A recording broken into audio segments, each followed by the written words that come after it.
Good morning, everyone. Farmer Andrew here. It is day 5 of the Oregon City brush clearing job here. And I haven't been shooting video every day here because on a property like this, it's slightly more difficult to kind of see the day-by-day progress. So this is 4 full days of grazing. It's now about 8:30 in the morning on day 5. So we really haven't gotten into day 5 yet.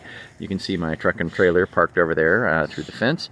And so one of the things I really like about working here for these folks is, well, first of all, the clients are just great. They love goats. They're the easiest going people to deal with. They're super nice, and I really appreciate, having clients like that make my life really, really easy. The other thing I really like working on this property for is the fact that this property is basically tailor-made for brush clearing with goats. So first off, you can see it's entirely fenced in. This chain link fence and wood fence run all the way around the perimeter of the property. It's about 3/4 of an acre, give or take. And there's a gate in it that's just almost the same size as the back of my trailer. So I back the trailer right up to the gate and just kind of partially close the gate so that it's sitting up against the side of the trailer, and voila, I don't have to put up any fences. Secondly, this is more or less tailor-made for goats. This is a perfect use case for brush clearing with goats because after our first clearance, which was last summer, at that time, I think it was in June of last summer, I came through, there was a lot of hard stuff in the way. So like that hawthorn tree right in the middle of the screen there had branches that were sticking out every which way, impeding progress, so I had to limb that back a lot. All of these trees back here, you can kind of see through them now. You can see through to the lawn on the other side of the chain link fence there. And all of that was all blocked in. All of those trees had limbs sticking out every which way. It was basically an impenetrable wall. So we went through and limbed all that. And then there were some stands of blackberry that were really well established. So that back wooden fence there was basically invisible. It was the blackberries were almost all the way to the top of that fence. And we came through in June of last year and wiped all that stuff out. We took it all down to the ground. And as a result, it is growing back. Getting rid of blackberries permanently is a difficult challenge, and perhaps a story for another time. But it doesn't grow so fast that the impenetrable wall returns within a year. So basically, all of this stuff now is relatively fresh growth. We actually came in and did a second treatment in September, I think, of last year. And so this is basically not that much time during peak growing season. And as a result, all of this stuff is soft.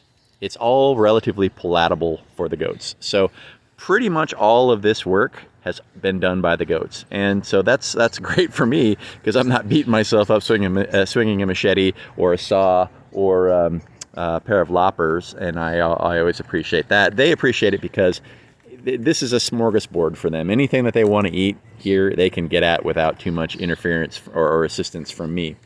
The other thing that makes this a really perfect use case for goats is that it is a difficult property to manage using traditional methods. And although it looks relatively flat, and parts of it are, you've got all of this debris all over the ground. So there are these trees that were felled, stumps, there are big rocks all over the place, all of these little hummocks that would kill a riding mower or a brush hog on a tractor, which is sort of usually what would happen. Not to mention the fact that all these little trees here, many of whom are volunteers, make it really, really difficult to get any kind of mechanical device through here.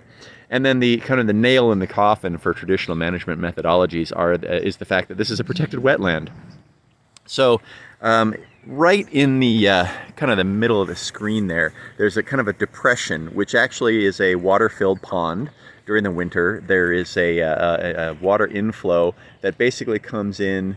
I think there's a culvert pipe that runs underneath that lawn over there, all the way over to here, and basically it has a little creek and a protected wetland. And so you can't really the city will not permit the use of heavy equipment like, say, an excavator or something like that to come in here because it would potentially threaten that wetland. And then the icing on the cake is that the city manages the trees in this little piece of property fairly granularly. So you can see these little silver tags, which are on a bunch of these trees right here, are all markers that the city puts up to monitor the growth of these trees. And unfortunately, some of these trees are not doing super well.